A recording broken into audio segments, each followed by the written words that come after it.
2024 оны A хувилбарын 2-4 дасгалыг төлөө GeoGebra дээр хий. За функцийн график ба түүний 3, 6 цэг татсан шүргэгч шулуун ээлэр хүрээлэгдэх дүрсийн талбайг олъё. За тэгээд төлөө энэ функцийн графикийг GeoGebra дээр байгуулъя. За ATX тэнцүү 2-1. За модуль дотор X квадрат хасдаг нь 7x. За ингээд хэдүүлээ байгуулчихлаа. За энэ тиг 7. За даалгавар нэгдүгээр даалгавар дээр юу болох вэ гэхээр A B-г олох юм байна. За энэ тэгтгэлээсээ бол олчих нь байна. За энийг x-ийн тгээс бага буюу тэнцвүүлээд болохоор энэ x нь бол энэ a нь бол тг бол таарна. Бидний энэ дээр эхэлж байгаа тг. За b нь бол a7 нэмэх 7 биш тарах нь байна. b нэмэх 7.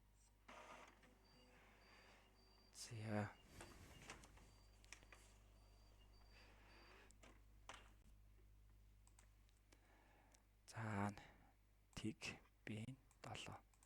За 2 дахь дасгал нь шүргэгч чулууны тэгтгэл. За ингээ өгөгдсөн байна.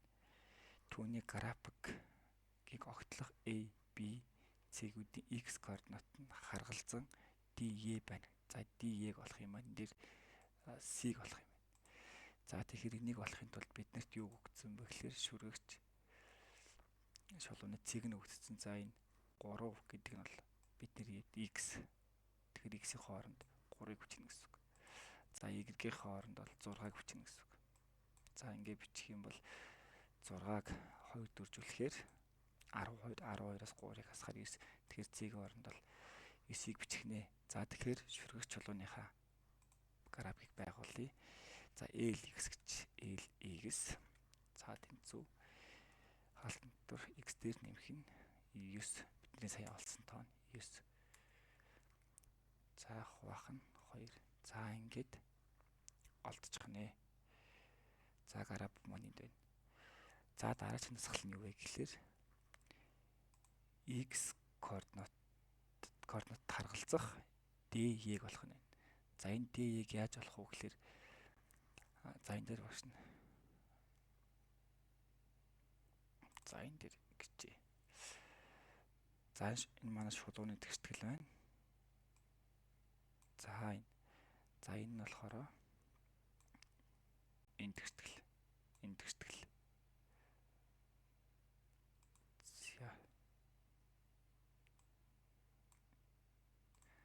За энэ шулууны тэгтгэл доотлол нь. За энэ тодруулсан тэгтгэл. За тэгэхээр энэ хоёрыг хооронд нь тэнцвүүлж агаад x x2 буюуг нь огтлсон цэг олчиж байгаа. За тэгэхээр бид нар бол графикаас харж байна. За графикаас харахаар за энэ дээр хасах нэг дээр огтлж байна. За цэгийг тэмдэглэе. За хасах нэг дээр. За нөгөө цэг мань болохоор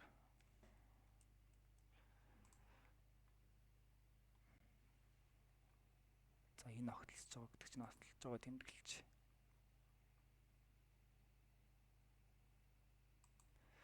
За энэ маань 9 дээр огтлж байна.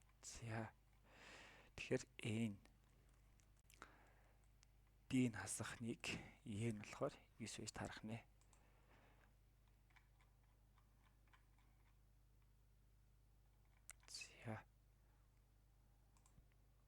За ингээд d-ийн хасах нэг e-г 9-гээ олцсон. c-гээ болохоор 9 гээд олчлоо. За одоо иймд олох тал байна. За талбайгаа олох нь FG H-ийг хуваах нь 6. За бидний олох талбай бол за улаанаар тэмдэглэж энэ хоёрын талбай гэсэн үг.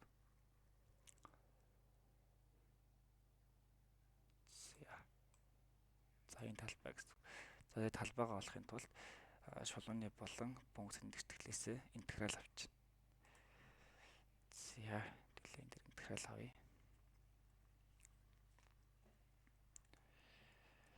За эхлээд дээдлийн тэгтгэлээсээ интеграл авъя.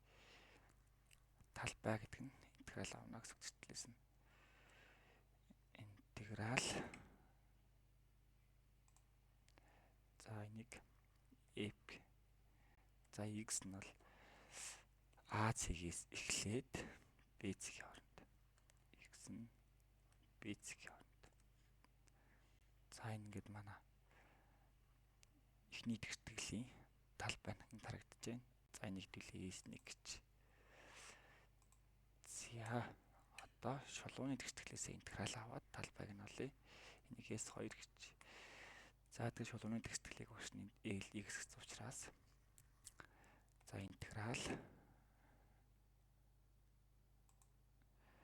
L за x нь мөн адилхан агаас эхлээд b цэг дээр тусна хэлнэ b. За ингээд интеграл авчвал за энэ шулууны талбай нь гадарлаа. За энийг боловч. За манай шулууны A, B цэгийн хооронд дүрсийн талбай нь. За нөгөөх нь энэ. Тэгэхээр энэ тодорцсон хооронд нь хасчих юм бол энэ тодорцсон хэсэг хасагдаад бидний олох талбай гарч ирнэ гэсэн үг. За S гэдэг бол S1 талбайгаас за S2-оос насна. S2 талбайгаас насдаг нь S1 талбай. За бидний талбай олох талбай нь 26.2 26.2 авч. Тэгэхээр бидний энэ хэсгийн талбай олдож байна гэсэн үг. Бидний олох гол талбай. За тэгэхээр бидний хариулт энэ дээр 6 тувааж өгч байна. Бидний гаргасан хариу 6 хуваагаад 26.2 гарсан. Тэгэхээр за энгийн бодцохоор шилжүүлье. 26.2-ыг үрждэг нь 6 гэчихээр за 157 юм байна.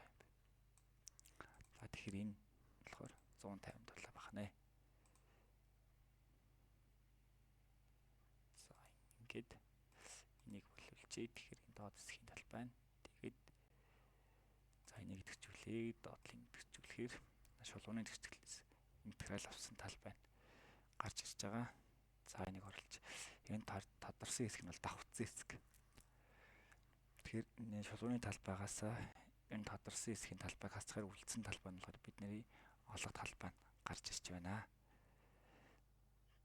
За анхаарал татсанд баярлалаа.